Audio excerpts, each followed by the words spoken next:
Hola, muy buenas tardes. Asimétricos, asimétricas. ¿Alguien por ahí? Hacía muchos días que no decía esto de si hay alguien por ahí. Acabo de caer. Hola Eduardo, bienvenido. Hola Candriu 1401. Hola a Castro Marcucci. Bienvenidos y bienvenidas todos y todas al club de lectura. Es viernes. Like Mother Style también, bienvenida. Es viernes, son las 7 y tenemos club de lectura asimétrico. Sí, pues fenomenal. Hola María Verónica. Me alegro mucho de veros de verdad a todos y a todas.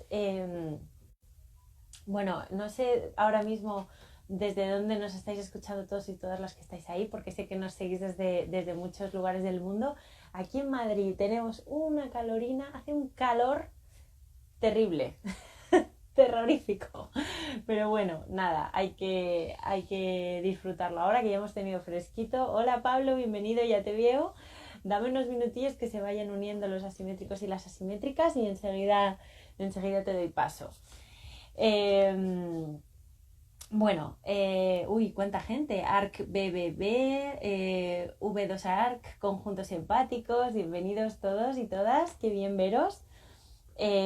Nada, antes de empezar con la sesión de hoy, queremos agradecer de nuevo muchísimo la sesión del otro día de Argument 1, Sampling Context, que tuvimos con Silvia Colmenares, Eva Gil y Begoña de Abajo. La verdad es que fue una sesión interesantísima, llena de propuestas, llena de ideas, llena de, bueno, en fin, desde luego de herramientas de exploración, pues para proyectos, para, bueno, en fin, para cualquier, yo creo que hasta proceso creativo, ¿no? Yo creo que es un libro del que aprender muchísimo y desde aquí agradecemos no solo a ellas, que ellas, digamos, o sea, venían como en representación del resto de editores encargados de esta publicación y la verdad que todos ellos, los 7, han hecho un trabajazo excelente. Así que nada, muchísimas gracias a todos ellos y a todas ellas. Y nada, hoy, como sabéis, que ya lo hemos anunciado por las redes, hoy venimos de estreno absoluto porque este libro ha salido esta misma mañana en nuestra web y en nuestro newsletter, La silla de la discordia, Mies Breyer Stam, de Pablo López Martín. Es un libro fantástico, ya lo vais a ver. Tenemos a Pablo hoy con nosotros, que voy a darte ya mismo paso, Pablo, para empezar. A ver si va todo bien en la prueba, como siempre. La prueba va todo bien y luego el directo tiene las cosas, sus cosas de la vida. El directo es así, el directo es como la vida. Hola Pablo, ¿qué tal? ¿Cómo estás? Hola, muy buenas, ¿Qué ¿qué tal? tal? ¿Todo bien? Pues muy bien, todo muy bien, todo muy bien. Qué alegría tenerte aquí estrenando a tope este libro precioso que ha salido del horno, Sí, vamos, como quien dice hace antes de horas. ayer. Sí, o sea, nosotros lo teníamos en primicia antes, pero hace nada, esta mañana a las 12 de la mañana lo hemos sacado, así que estamos súper contentos de tenerte aquí y de estrenarlo ¿Y qué contigo. más? Y yo encantado, y agradecido de darme esta oportunidad de unirme al club de lectura y bueno, y presentar este libro que es que, vamos, yo me he llegado a casa hace unos días, ha sido todo en una semana, En una la semana, aproximación a ¿verdad?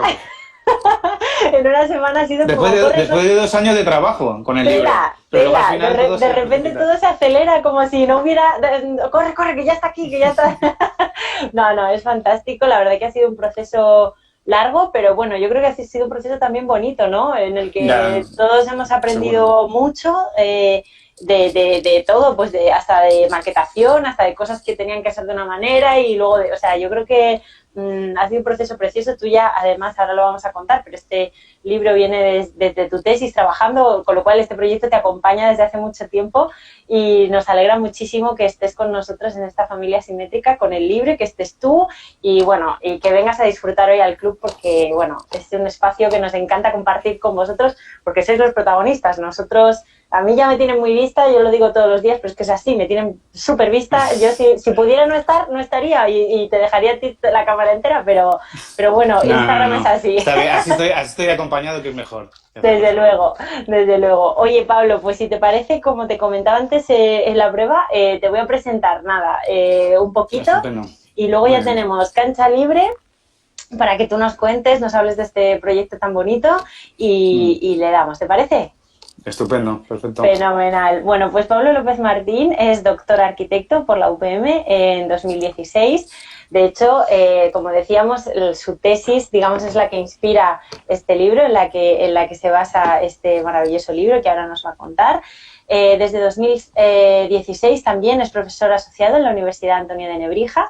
Lo que no sé, Pablo, que ahora mismo no lo sé, es qué asignaturas imparte. Es decir, la verdad que nunca te lo he preguntado y acabo de caer, según lo estoy diciendo.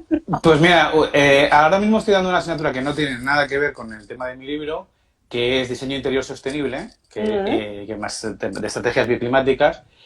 Pero también he impartido diseño de diseño de interiores y de mobiliario, que eso sí que tenía que ver con eso sí tiene totalmente que ver, vamos. Totalmente. Bueno, pues ahí queda. Yo ya me lo apunto, ¿sabes? Para la próxima ya me lo sé y ya no tengo que preguntar. Vale. Además, desde 2006, Pablo compagina su labor investigadora con trabajo en estudios. Ha trabajado en estudios como el de Carmen Pinós, Rafael Moneo o Ágil. De hecho, Rafael Moneo, ahora también vamos a hablar de él porque ha tenido la grandísima generosidad de prologar el libro, con lo que estamos locos de contentos. Pablo, yo sé que también, pero nosotros también. Y además, pues Pablo tiene diversos premios a su labor como arquitecto en solitario, ¿no? Así que, Pablo, nada, bienvenido, de verdad, muchísimas gracias y vamos con ello. Yo aquí me quedo, como te decía antes, me quedo pendiente de lo que necesites que enseñe a cámara, de comentar, de hablar, lo que tú quieras, aquí estoy, ¿vale? Vale, venga, pues te voy comentando según lo vayan editando. Vamos allá, vamos allá. ¿Qué me dices? Vale. Pues mira, yo, bueno, en primer lugar agradecer a vosotros la oportunidad y agradecer a todo el mundo que se haya conectado, que se haya incorporado, porque una tarde como la de hoy, a las 7 de la tarde de un viernes, con esta temperatura tan piscinera, pues es sí, total. Total. No lo digas en alto que se nos van los que les damos ideas a los que... Bueno, sí, los que no se hayan ido, y es que son los fieles, de verdad. Total. Y bueno, quería empezar contando un poco la historia del libro, ¿no? Más que meternos en el libro, la historia, de dónde vino el libro, ¿no? Esto viene efectivamente el germen del libro es la tesis doctoral que yo hice entre el año 2012 y que leí en el año 2016, ¿vale? Cuando yo empecé a hacer la tesis doctoral, como tanta gente le ha pasado, no tenía ni idea sobre qué escribir mi tesis doctoral. Bueno, tenía una ligera idea, pero en realidad yo tampoco no estaba plenamente interesado en el mundo del mobiliario, que es lo que me ha pasado a raíz de esta tesis, que ya la gente cree que me interesaba mucho en particular el mundo del mobiliario. Y yo creo que yo lo hubiera hecho la tesis sobre cualquier cosa que hubiera sido como algo muy acotado, ¿no? Muy pequeño, ¿no? A lo mejor yo hubiera hecho una tesis sobre a lo mejor una esquina de un edificio y a partir de ahí empezar a tirar una investigación, ¿no? O sea, cuando estuve preparando la presentación del tema en la escuela, yo me planteaba dos posibilidades de investigación. Una en la que tú lo que haces es plantearte un campo de conocimiento, de investigación, y lo que haces es a lo mejor coger varios ejemplos, ¿no? Un arquitecto, ¿no? Y lo analizas a través de varios de esos proyectos o un determinado periodo y coges varios ejemplos y a través de eso, digamos que trazas una hipótesis y construyes pues, unas cosas. Pero yo decidí hacerlo de otra manera, que es empezar desde un punto muy pequeño y como un embudo invertido, a partir de ahí empezar, o sea, como a tirar de él hasta sacar un ovillo, ¿vale? Entonces, bueno, lo que sí que tenía claro y lo que era que quién quería que me llevara la tesis doctoral, quién quería que me la dirigiera, que eran Emilio Tuñón y el tristemente desaparecido Luis Moreno Masilla. Yo se lo pedí a los dos, esperando que uno de los dos accediera, y finalmente accedieron los dos, ¿vale? Porque ellos lo hacían todo al unísono. O sea, no era el método más eficaz de hacer las cosas, en vez de repartirse los trabajos, pero era el más divertido. Y era su método, además. Ellos iban a las reuniones de obra, a las visitas de obra iban los dos, en vez de repartirse. Los proyectos lo hacían los dos. Si dirigían una tesis, la dirigían los dos. Claro, al final lo que estaba muy bien porque era un diálogo entre ellos y tú estabas como asistiendo a ese diálogo. Casi de espectador, ¿no? Ahí de espectador, efectivamente. Y bueno, y lo que ocurrió es que yo el primer encuentro que tengo con ellos, pues fui con un tema ya en la cabeza. De hecho, había escrito ya una parte de él y digamos, lo tenía bastante construido, ¿no? Y cuando fui allí, esa primera corrección o esa primera charla, salí totalmente descolocado. Y a partir de ahí es cuando realmente empecé a hacer esta investigación. Y esa parte sí que me gustaría leerla, porque en el libro aparece como una advertencia al lector y me gusta mucho leerlo y recordarlo. Cuento, en enero de 2012 acudía al estudio de Emilio Tuñón el estudio que Emilio Tuñón y Luis Moreno Masilla tenían en la calle de los Artistas. Ambos dos habían accedido generosamente a dirigir la tesis doctoral que en ese momento aún en ciernes, que ha supuesto el auténtico germen de este libro. Mi idea inicial era hacer un recorrido por la modernidad a través de no pocos ejemplos de sillas de arquitectos en el convencimiento de que ciertas actitudes escalares permanecen invariantemente en cualquier producción, ya sea arquitectónica u objetual, y que por lo tanto nos servirían para ilustrar una etapa de la historia de la arquitectura de forma paralela a la que conocemos a través de sus edificios. El tema levantó ciertas suspicacias en los dos, y desde el primer momento detecté que no les llegaba a convencer. Me decía Luis, es como si ya supiera cómo va a acabar. Resumió Luis, uno debe empezar una investigación sin tener ni idea de por dónde te puede llevar. Andar sin mapa, pero con brújula. Esta tesis sería interesante si la hicieses sobre una única silla. Una investigación sobre un único objeto que para ti tenga la capacidad de trascender su propia escala y ser propositivo en muchos campos. Será como encontrar un pelo y al tirar de él que aparezca un elefante. De las buenas correcciones uno sale contento. De aquellas que te forman uno debe salir desconcertado, como me pasó con aquella. Antes de irme todavía tuvo tiempo Luis de darme una última indicación. Acotar para intensificar. Un buen consejo para una investigación, un libro, un proyecto y también para la vida misma. Ya no me daría tiempo a enseñarle lo que sus consejos hicieron con mi texto y cómo lo que me dijo aquel día afectó decisivamente al que sería mi trabajo de investigación durante los 3 años siguientes. Me gusta pensar que le hubiera agradado. Y bueno, efectivamente fue así como ocurrió. Fui allí y me dijo, no, vamos a hacer una tesis que tú ya sepas cómo va a acabar y que sea facilita. Y tú o haces una tesis sobre una única silla o no nos interesa. Y claro, yo me volví a casa diciendo, menudo lío me he metido. ¿Qué he hecho? ¿Qué he hecho? Y claro, la misión a partir de ese... Bueno, cuento que eso fue la última corrección que tuve con los dos, porque al cabo de unas pocas semanas Luis falleció.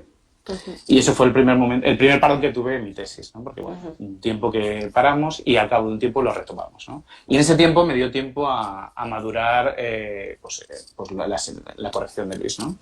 Y entonces, a partir de ese momento, mi trabajo consistía en elegir una silla que fuera lo suficientemente interesante y propositiva como para, a través de ella, un elefante escondido detrás de un pelo, ¿no?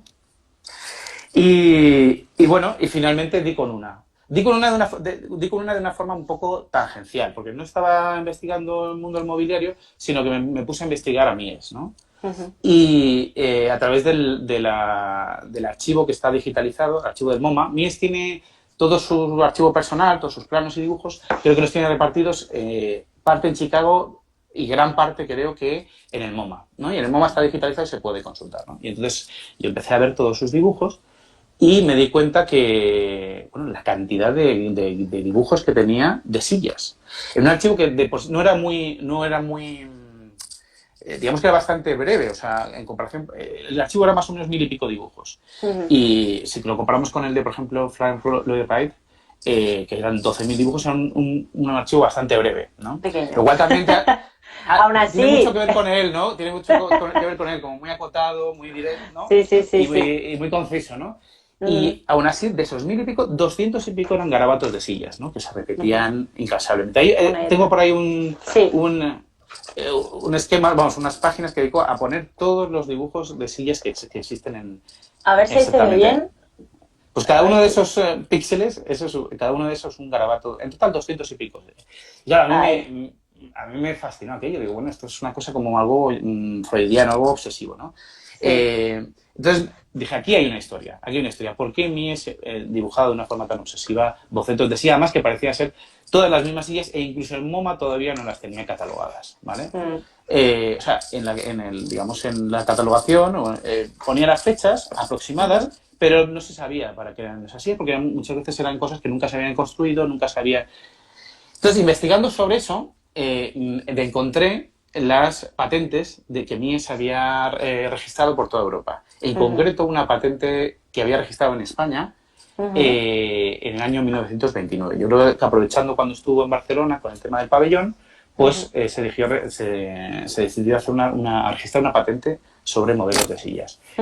Y lo que hacía en esa patente era registrar todos los modelos, todas las variantes morfológicas que se le pudiera ocurrir sobre la silla cantilever, el modelo MR10 tan célebre, sobre el que se ha retratado en múltiples ocasiones, ¿no?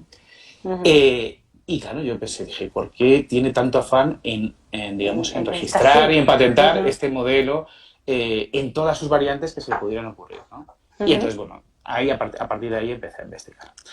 La silla efectivamente venía, partían todos esos croquis del año 1926, que era el año en el que Mies había aceptado ser el director de la colonia Weissenhof en Stuttgart, ¿vale? Era una colonia experimental que la Werbung, que era una asociación de artesanos, artistas y arquitectos alemanes, había decidido edificar como una colonia experimental donde se pusiera a prueba todos los nuevos modelos de vivienda, nuevas formas de vida, ¿no? Y en esas colonias, por un lado, se quería, experimentar desde el punto de vista de los arquitectos, de los que lo hicieron, pero también quería tener un valor didáctico, ¿vale? Enseñar al público en general nuevas formas de vida, ¿no? Decían que, que el público o el habitante de la vivienda moderna en realidad no era capaz de imaginar qué posibilidades se le ofrecían hasta que no lo viera, ¿no? Y por eso estaba, tan apegado a costumbres burguesas. Por lo tanto, esa colonia las viviendas tenían que ser repensadas de forma integral. La vivienda, su construcción y también sus interiores, ¿no? Entonces, los arquitectos que participaron en esa colonia, que fueron, pues, en aquel momento los arquitectos más conocidos de toda Europa, estaba Mies, pero también estaba Gropius, estaba Behrens, estaba, por supuesto, Le Corbusier. Algunos de ellos decidieron fabricar su propio mobiliario, ¿vale? O sea, no solo encargarse del proyecto, sino también de los interiores. Muchos de ellos recurrieron a los muebles que Marcel Breuer había diseñado para la Bauhaus y que ya, en ese momento eran muy célebres, pero partiendo del mueble tubular de acero cromado que todos tenemos en la memoria, cada uno de ellos, que hizo su propia versión. Y aquí sí que quería leer un texto, una parte del texto que explica un poco cuál fue el modelo de silla que más éxito tuvo, ¿no? ¿Qué página vas, Pablo? Perdóname. Página 31. Vale. El mueble de tubo de acero ya se había convertido para entonces en un emblema de la modernidad y sirvió de clara referencia para aquellos arquitectos más decididos, como el propio Le Corbusier, JJP Oud, Mies o Marthe Stam, que se arriesgaron a presentar sus propios diseños en sus propuestas para la exposición de Stuttgart. Sin embargo, uno de los modelos destacó por encima de todos los demás. El modelo que presentaba el director de la exposición, Mies, superaba a los demás en novedad y audacia. Su insólito esquema estructural prescindía de las dos patas traseras y confería su estabilidad a la propia configuración que el tubo de acero continuo dibujaba en el espacio. En el modelo, la bidimensionalidad quedaba superada y había sido sustituida por una estructura espacial ligera, que expresaba el nuevo concepto de espacio de la época. El propósito del mueble tubular era subrayar la transparencia de esos interiores espartanos, convirtiendo sus muebles en, según las palabras de Marcel Breuer, piezas vaporosas que parecen haber brotado en la habitación como si alguien las hubiera dibujado. Las sillas, que parecían flotar en el aire, suponían la expresión máxima de uno de los ansiados anhelos de la modernidad. La propia materialidad del acero, en su versión optimizada, era la que había derivado en una forma completamente nueva de un objeto cotidiano. Exacto, ese es el modelo. Ese modelo se convirtió en un éxito no solo para el público especializado, para los arquitectos, sino también un éxito dentro de los visitantes, ¿no? De hecho, la exposición tuvo tanto éxito que tuvo que ser prorrogada. En mitad, cuando todavía la exposición no había sido ni siquiera clausurada, Mies empezó a patentar ese modelo, como preveyendo que, aparte de ser un éxito de crítica, iba a ser un éxito comercial, ¿vale? ¿Qué es lo que ocurrió con ese modelo? Que Mies fue el primero en patentarlo, pero a raíz de eso su autoría supuso una disputa entre tres grandes arquitectos del siglo XX. Es decir, no solo Mies era el que, digamos, lo había registrado, sino que había otros dos arquitectos, Martin Stam y Marcel Breuer, que reclamaron su autoría, que decían que el objeto en realidad lo habían ideado ellos. Y a partir de esta disputa es donde empiezo mi investigación. Me pareció un tema muy interesante porque me permitía, digamos, crear dos líneas de investigación. Una que es la que llamé yo la transversal, que lo que se trata primero es de investigar por qué esos tres arquitectos llegaron a, digamos, a concluir en un mismo objeto, en un mismo momento, en un mismo periodo y incluso en un mismo lugar, porque estos coincidieron en esa misma exposición, y indagar sobre las patentes y sobre, digamos, la historiografía de esa silla, indagar quién fue el verdadero autor, si incluso, como ya contaré más adelante en las conclusiones, si realmente fue uno de los tres el verdadero autor o hubo uno previo que nunca había sido conocido, etcétera, etcétera. Esa era una línea de investigación, ¿no? Que a lo mejor podía llegar a la conclusión de que en realidad podían haber llegado los tres de forma fortuita. Rafael Moneo, que lo explica muy bien en el prólogo, habla de que no es la primera vez, en la primera ocasión en la historia en que esto ocurre, que ocurrió, por ejemplo...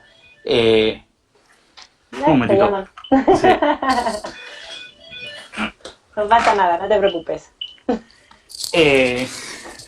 La llamada de mis padres. La de las 7, claro, la del punto, claro. Como no tiene Instagram, pues no saben que estaba... Claro, que estaba en si es que... Y entonces, bueno, entonces estaba esa línea sobre la disputa sobre la autoría. Sí, ibas a comentar algo sobre Rafael Moneo, que indicaba... Sí. Que indicaba, efectivamente, que, por ejemplo, Leibniz y Newton habían llegado al descubrimiento del cálculo infinitesimal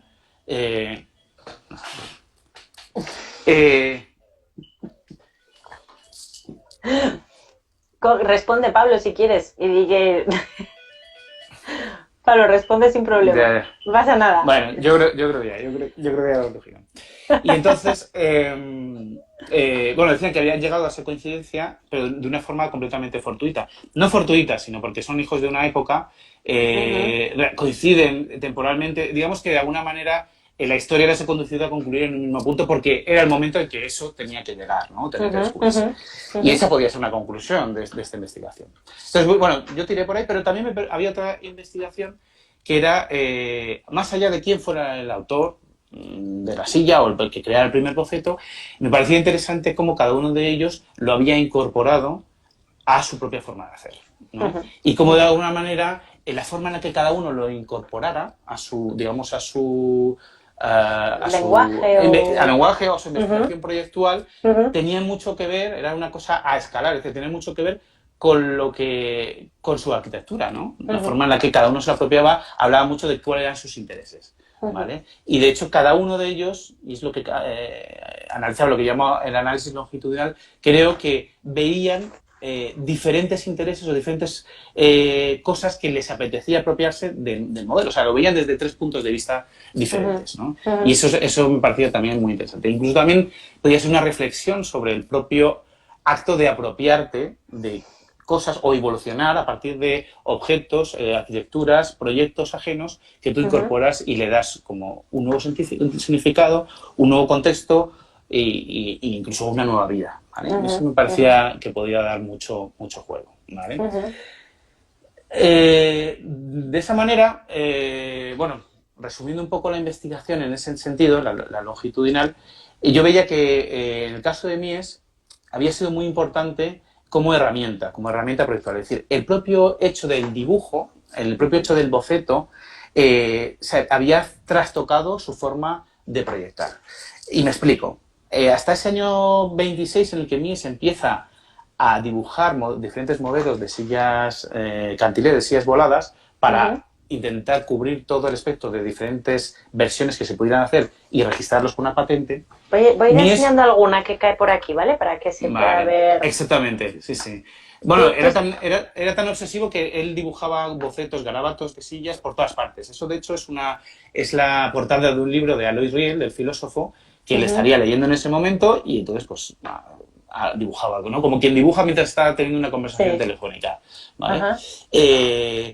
Y hasta ese momento, Mies, todos sus proyectos, él venía desde una etapa digamos, de cierta esquizofrenia proyectual, porque estaba compaginando a la vez proyectos muy vanguardistas, como esos 5 famosos proyectos teóricos, el rascacielos de vidrio, la casa de hormigón, la casa de ladrillo, etcétera, etcétera, con proyectos como repletos de clichés academicistas. Y Mies estaba como siempre debatiéndose entre esas dos arquitecturas. Y este año 26, el año de la exposición de la colonia de la Weissenhof, Mies hace como un punto y aparte, ¿no? De hecho, decide destruir todo su archivo, o gran parte de él, lo quema, como un acto de, digamos, de limpieza, de pureza, ¿no? Y empezar de cero, ¿no? Y arriesgar y definirse claramente por una línea de investigación arquitectónica y por una línea de vanguardia, ¿no? Y que coincide justamente con la investigación de la silla. Pues bien, hasta ese momento, Mies, sus dibujos de arquitectura son siempre grandes formatos, ¿no? O sea, como si él tuviera una idea y el dibujo fuera una forma de plasmarlo o de expresarlo, una idea ya hecha, ¿vale? Estoy hablando de formatos, a lo mejor el edificio de oficinas de hormigón es un formato de 3 metros por 1,5 metros. Eran como dibujos pensados ya directamente para la publicación o para la exposición. Pero el dibujo no era una herramienta proyectual, ¿no? El dibujo venía al final. Primero estaba la idea, era digamos, una forma de acercarse muy intelectual, y luego el dibujo no era más la que de la plasmación de esa idea. Como la consecuencia, ¿no? Como la consecuencia, no el proceso, sino la consecuencia. Exactamente. El hecho de tener que meterse en una pequeña escala, en algo que digamos que era muy manual, que era muy gestual, hace que Mies utilice el dibujo como herramienta proyectual, ¿no? Decía Nietzsche que nuestras herramientas, las herramientas de un cantero, son también herramientas de pensamiento. La forma con la que nosotros trabajamos también modela la forma en la que nosotros procesamos o intelectualmente trabajamos también, ¿no? Y eso es lo que yo creo que pasó con Mies, ¿no? A partir de ese momento, si uno analiza todos los dibujos, incluso de arquitectura, que Mies realiza, ya son todos pequeños formatos. Ya hay mucha investigación a través de la mano y del dibujo. Digamos que su mano, efectivamente, esos son esos dibujos, los de arriba, son los croquis que el MoMA no sabía para qué eran. Estaban descatalogados. Y lo que hay abajo, si subes un poquito, esa es la patente española. Esa es la patente. O sea, y efectivamente tú ves la relación directa que había entre esos dibujos que estaba haciendo Mies y que nadie sabía para qué eran, y la patente que encontré en el archivo de patentes que está en Madrid. Eso lo registró en una oficina que había en Atocha. O sea, sin ir más lejos, o sea, todo muy castizo. Y, sí. y realmente me puse en contacto con el MoMA y se lo conté, les mandé de todo para que, no sé si lo habrán corregido, la verdad es que ahora que lo pienso nunca me he puesto a comprobar si en la página web ahora ya pone, para qué eran los dibujos, ¿vale?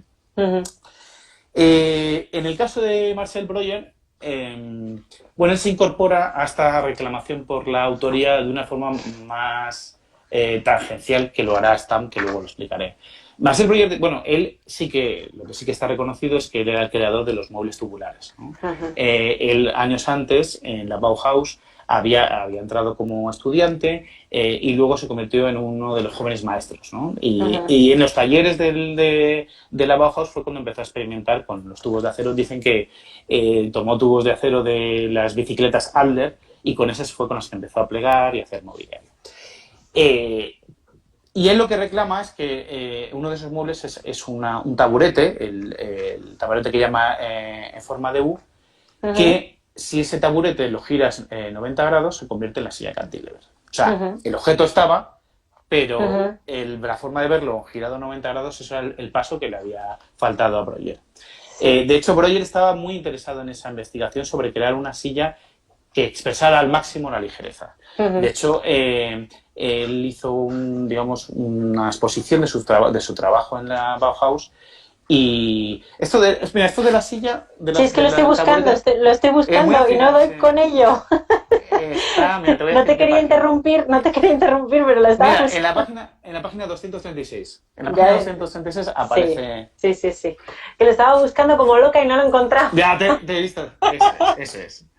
Claro, el Breuer decía, yo he hecho ese taburete, si tú lo giras 90 grados es la silla cantilever. Efectivamente era así, en eso tenía razón, pero él no había dado ese giro, no había conseguido darle una vuelta a ese objeto que era suyo y verlo desde otra perspectiva, además en el sentido más literal en este caso. Sí, literalmente.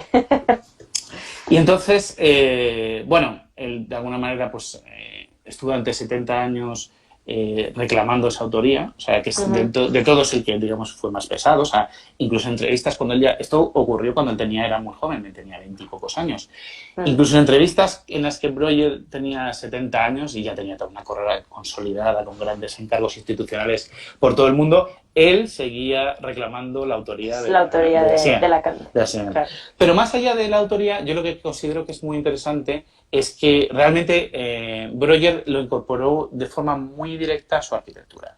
Breuer, yo lo llamo, en el capítulo que habla sobre Breuer, hablo de la silla del bricoleur. Porque él de los tres era, digamos, el más artesano, ¿no? El que había trabajado, era un arquitecto que se había acercado a la arquitectura no directamente desde la arquitectura, sino desde el trabajo artesanal con las manos. Él lo primero que había sido era un diseñador de muebles que siempre aspiró a, digamos, subir en el escalafón y ser arquitecto. De hecho, es bastante curioso que los tres arquitectos, los tres protagonistas del libro, tanto Mies como Breuer como Stam, ninguno de ellos tiene título de arquitecto. Ninguno se acercó a la profesión desde la versión académica, sino que empezaron a ejercer la arquitectura de una forma... primero, por ejemplo, el propio Mies también de una forma artesanal, haciendo dibujos de escayola, luego empezó a trabajar como dibujante en un estudio Bruno Paul, y al final terminó el estudio de Venice, pero aprendió la profesión no en una universidad, sino en un taller, ¿no? Y eso, de alguna manera, les une a los tres y les marca mucho la forma de acercarse a la arquitectura, ¿vale? Breuer es el que más se nota, de hecho, y siempre se acercó o sea, y su arquitectura tiene mucho que ver con la construcción y con la estructura, que la silla en realidad está hablando también de una forma de estructura moderna, ¿no? Breuer decía que la arquitectura moderna tenía que ser la expresión de las nuevas capacidades estructurales que existían. Es decir, daba la vuelta un poco a la tortilla. En vez de pensar en la arquitectura como la principal, digamos, disciplina, Uy, ¿se nos ha cortado? Ah, no. Los nuevos logros estructural. Es que se nos había cortado un momento, Pablo. Se había cortado un momento y estabas explicando lo que la vuelta de tuerca que decía Breuer. Ahí me he quedado. Que la arquitectura lo que tiene que ser es expresión de las capacidades estructurales que había en esta nueva época. De hecho, decía, un edificio realmente moderno, lo que tendría que ocurrir es que su estructura tendría que ser como un árbol. Es decir, el apoyo tendría que ser lo mínimo y la estructura tendría que estar arriba, ¿no? O sea, como una estructura en la que todas las ramas están tensionadas, pero que confluyen todos en un único apoyo. La prueba de nuevo de un edificio realmente moderno es que uno podría darle la vuelta y mantenerse, digamos, mantenerse estable, ¿no? La oposición a eso es la forma en que trabaja una pirámide. Una pirámide trabaja por superposición de capas, trabaja como por compresión. Si tú le das la vuelta, se cae abajo. No, una estructura de un edificio moderno tendría que verse desde cualquier posición, ¿no? Girarse y mantenerse estable. Claro, esa forma de pensar en realidad es muy extraña por un arquitecto, ¿no? Un arquitecto siempre piensa en un objeto que nunca se va a mover, ¿no? ¿Por qué? Porque él se acercaba a la arquitectura desde un lado artesanal. Él había estado trabajando con las manos, con los muebles, con maquetas, y él pensaba que esa forma de estructura también se tenía que transmitir a la arquitectura. Realmente, el preludio de todo esto está en la silla. La silla es eso. La silla es una estructura autosustentante que puede aguantar cualquier posición con un tubo continuo que reduce su apoyo al mínimo. Y si uno va analizando todos los edificios que luego realizó Breuer, en realidad no son más que versiones de una silla arquitecturizada, es decir, edificios que lo que buscan es un mínimo apoyo, un máximo voladizo, y lo único que va cambiando a lo largo de su carrera son los materiales con los que trabaja. En su época inicial con el acero, tanto con los muebles como la arquitectura, luego cuando se muda a Estados Unidos empieza a investigar con la madera, y en la última época con el hormigón. ¿Vale? De hecho, digamos que la conclusión de todo este proceso sería este edificio que él hace, el Brewis Hall. Sí, lo tengo aquí, mira, lo tenía aquí marcado para enseñarlo porque sabía que iba a salir. Exactamente, que ya es un edificio que es completamente voladizo, ¿vale? Que es un único apoyo, y el edificio completo es un edificio tensional, es decir, que todas sus partes están en continuo trabajo ¿vale? Y que es un voladizo en sí mismo, ¿no? Es como el leitmotiv que le acompañará durante toda su carrera en todas las escalas y en todos los materiales, ¿vale? Y que tiene su inicio en esta silla, que le acompañará, y la reclamación por su autoría. Y yo creo que por eso para él era importante, porque cada uno de ellos quería apropiársela intelectualmente, porque para ellos era más que una silla, ¿vale? Claro. No sé cómo vamos de tiempo, que no tengo... Vamos bien, estamos todavía nos quedan más de 20 minutos, o sea que tranquilo, perfecto. vamos muy bien, vamos perfecto. Vale, perfecto. Y entonces, el último de los protagonistas del libro es Marta Stam, que es para mí fue mi personaje favorito, ¿vale? Como si fuera una novela. De hecho, es un personaje muy literario. Yo he de reconocer que antes de esta investigación, antes de la tesis, no le conocía, no conocía... algún proyecto había visto, pero en realidad no lo tenía en la memoria. Y a raíz de esta investigación es cuando pude indagar sobre su vida, un personaje muy curioso. Él, digamos, entra en contacto con Mies van der Rohe a través de una revista que Marta Stam estaba... Marta Stam nunca hizo la carrera de arquitecto, hizo, digamos, como unos módulos de dibujo, ¿vale? Y él era dibujante en estudios de arquitectura, pero no en arquitecto per se. Pero en aquel momento un dibujante podría llegar a acceder, ¿no? Si demostraba suficiente pericia, podía llegar a ejercer la profesión. Y era un dibujante muy avezado y, de hecho, funda una revista con Eli Siski, que se llama la revista ABC, donde empiezan a hablar sobre arquitectura moderna, ¿vale? Y en esa revista él publica varios de los proyectos, de esos 5 proyectos célebres, 5 proyectos teóricos que había hecho Mies en esos años. E incluso las publica y ellos hacen como, digamos, su propia contrapropuesta o su propia versión de esos proyectos. Y yo entiendo que eso de alguna manera a Mies le debe agradar, porque dentro de las nóminas, Mies fue nombrado director de la Weissenhof, y de una de sus responsabilidades era elegir los arquitectos que van a participar. Y uno de los invitados fue Marta Stam. Marta Stam en aquel momento creo que tenía 26 años, era un arquitecto joven, y que no había hecho nada en realidad.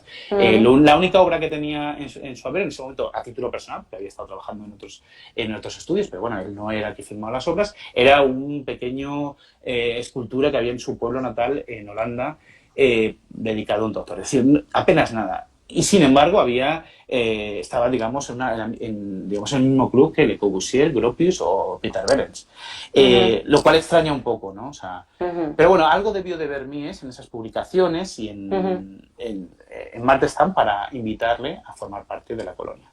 Y entonces lo que sí que sabemos es que el 26 de noviembre del año 26 hay como una reunión para visitar los solares de todos los arquitectos participantes de la colonia, en el que Marta Stam acudió. Y ahí fue el primer encuentro personal junto con Mies. Y sabemos que en un momento dado, Marta Stam en una parte le explica a Mies van der Rohe un modelo de silla que él tenía en la cabeza y que quería utilizar para las viviendas, ¿vale? De hecho, para explicárselo, utiliza la invitación de boda de uno de los del diseñador gráfico que hace los carteles de la Weissenhof, y por detrás hace un garabato y se lo enseña a Mies, ¿vale? Y le dice, bueno, estoy hecho un prototipo con tubos, con cañerías de fontanería, vamos, con piezas de fontanería. Pero si a ti te parece interesante y crees que puedo utilizarlo para las viviendas, me gustaría probarlo con un metalista, volver a donde estaba trabajando en ese momento y hacer un prototipo que realmente funcionara. Mies, por supuesto, le dice que le parece interesantísimo. ¿Y cómo sería el interés que Mies le despertó? Le muestra que en cuanto Mies volvió de la visita, se puso hacer esos croquis que nosotros hemos visto. O sea, ya él vio, dice, bueno, voy a hacer yo también mi propio modelo de silla cantilever. De hecho, Mies es muy conocido porque era muy lento para todo. O sea, era proverbial su lentitud para cualquier cosa. De hecho, cuenta que tardaba semanas en escribir un texto de apenas una página. Bueno, pues para esto, en unas semanas ya él estaba haciendo su propio prototipo y estaba ya intentando patentarlo. Bueno, quiere decir que enseguida vio su interés comercial. Marta Stam no vio ningún interés comercial. De hecho, cuando fue a la exposición y presentó su modelo y vio que Mies se lo había copiado, literalmente no le molestó. Yo creo que hasta le agradó, le fue motivo de orgullo y en ese momento él no se molestó. De hecho, una vez pasada la exposición, Marta Stam se va a la Unión Soviética a colaborar con los planes quinquenales, a hacer diseños de ciudades y vende su modelo a Anton Lorenz, a un fabricante de muebles, a razón de, bueno, no sé si era un céntimo de marco por modelo vendido, una cosa que luego se estuvo arrepintiendo toda su vida. Toda su vida. Porque él pensaba que eso no iba a tener ningún interés comercial. Entonces, bueno, se lo vendió y se fue a Rusia y se olvidó del tema. Fue este Anton Lorenz, cuando vio que la silla empezaba a venderse y que era un éxito comercial, el que, con los derechos que le había vendido Marta Stam, peleó para demostrar que Marta Stam era el verdadero autor, ¿vale? Y de hecho lo consiguió. En el año 1932 por fin hay un fallo que le reconoce como autor de las sillas. Pero de alguna manera, para Marta Stam, el hecho de que su silla hubiera servido como punto de inicio para investigación de otros de sus colegas encajaba mucho con su forma de trabajar y de ser y de entender la profesión. O sea, para mí, si cada uno de los arquitectos, si en Mies podíamos hablar de que la silla era como una herramienta, le sirvió como para que la expresión y el dibujo sirviera como herramienta proyectual. En Breuer hablamos de la silla del bricoleur, de alguien interesado en la estructura y en la construcción. Con Marta Stam lo que vemos es una visión del oficio.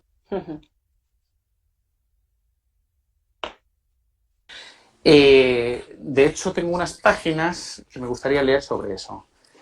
En la página, vamos a ver. ¿Página? A ver que lo localice yo también. Sí, la página 236. Dice, la arquitectura representa para Stam un saber colectivo y anónimo, aproximándole conceptualmente a las tesis planteadas por Gideon en su mecanización Toma el mando.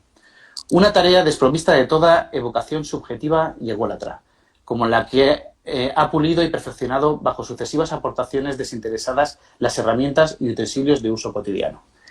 Aquí abro un paréntesis. Él decía que la arquitectura tenía que ser como una bicicleta. La bicicleta nadie sabe quién es el inventor, simplemente es un objeto que se ha ido depurando con sucesivas aportaciones sin que nadie se la apropiara y cada uno lo que ha hecho es aportar, digamos, una mejora a la evolución y una mejora al saber colectivo de forma anónima, ¿no? Era una persona, en ese sentido era intelectualmente muy generoso, ¿no?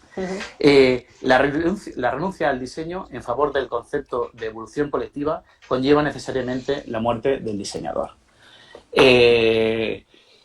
Y bueno, y eso es lo que yo creo que un poco le pasó a Marta Stam, ¿no? Que era una persona que durante toda su vida, de hecho, de una forma muy extraña, él no tuvo un estudio propio hasta que fue ya muy mayor, hasta los, no sé si fueron 40 o 50 años, cuando antes a los 20 y pico años ya estaban ejerciendo. Él siempre había trabajado de forma colaborativa con otros colegas y era su forma de entender la profesión. No sé si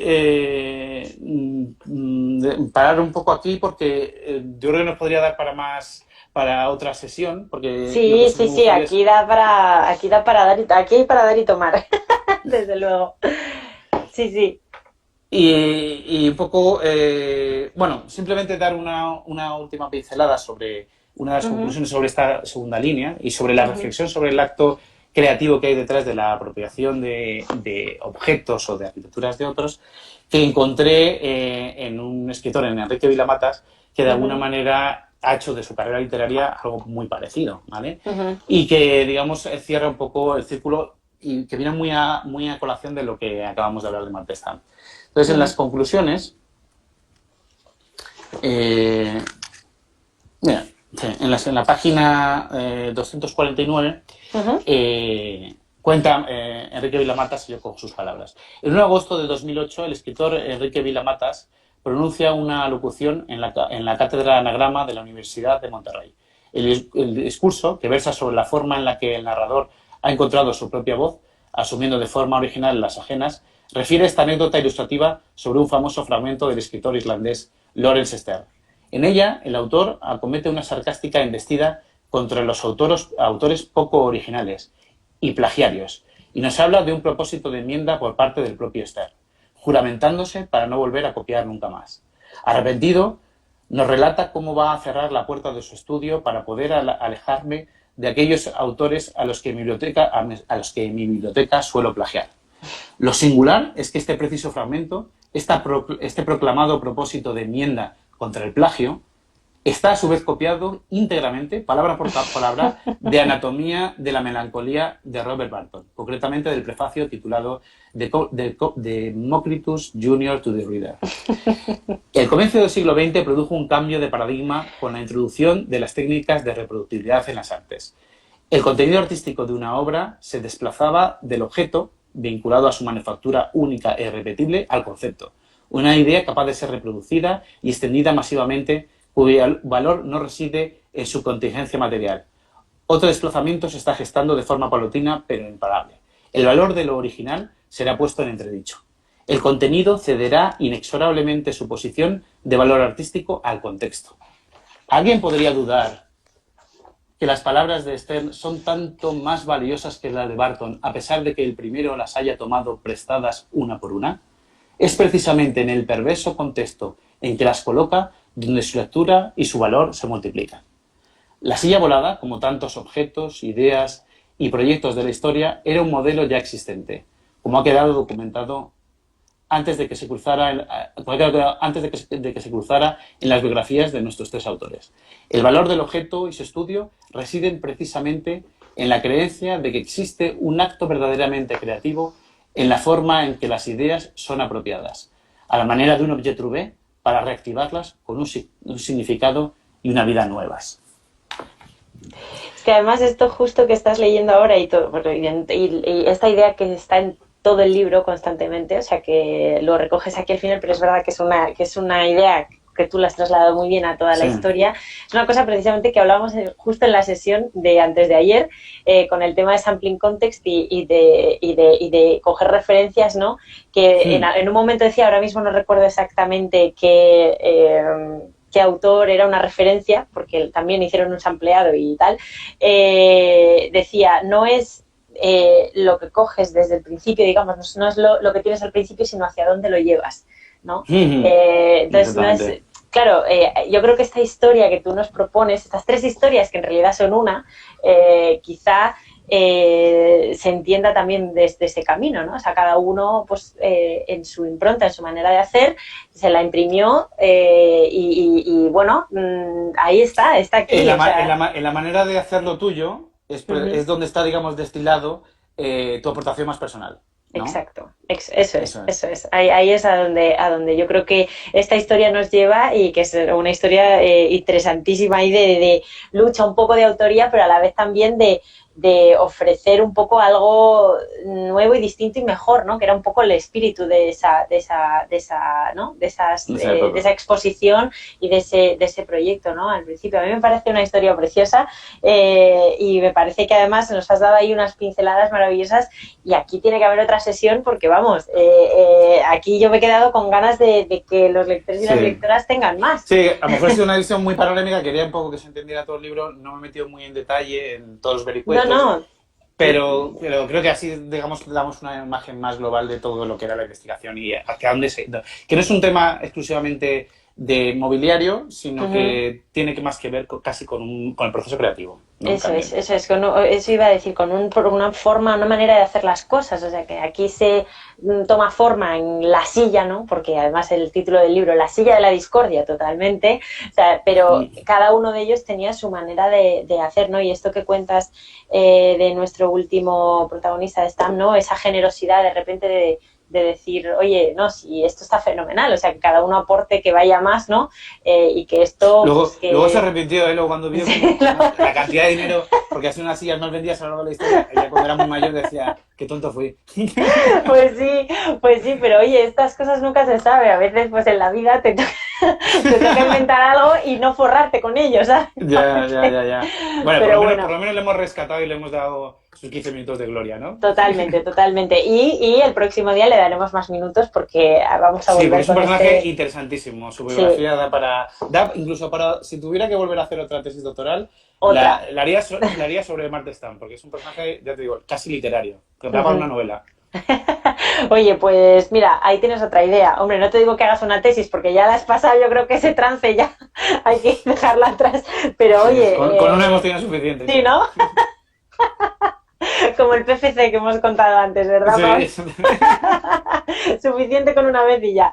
Bueno, pues nada, oye, una cosa que se nos ha olvidado y que no quiero dejar de decir, que este libro también ha sido posible gracias a la colaboración de nuestros amigos de Vitra. Si no les conocéis, bueno, ahí está, les podéis buscar en redes. La verdad que han tenido una generosidad increíble con nosotros, con este proyecto, y de verdad que estamos muy contentos con esta colaboración. De hecho, probablemente, y en cuanto se pueda, ahí hacemos un spoiler, habrá presentación, lo vamos a soltar ahí, vamos a soltarlo, y estad atentos porque ojalá en septiembre podamos hacerlo, si no se estropea nada y si todo va como debe, estaremos, si se puede, estaremos en Vitra en septiembre presentando este libro de manera presencial. Así que nada, Pablo, te agradezco muchísimo que hayas venido, es una historia fascinante.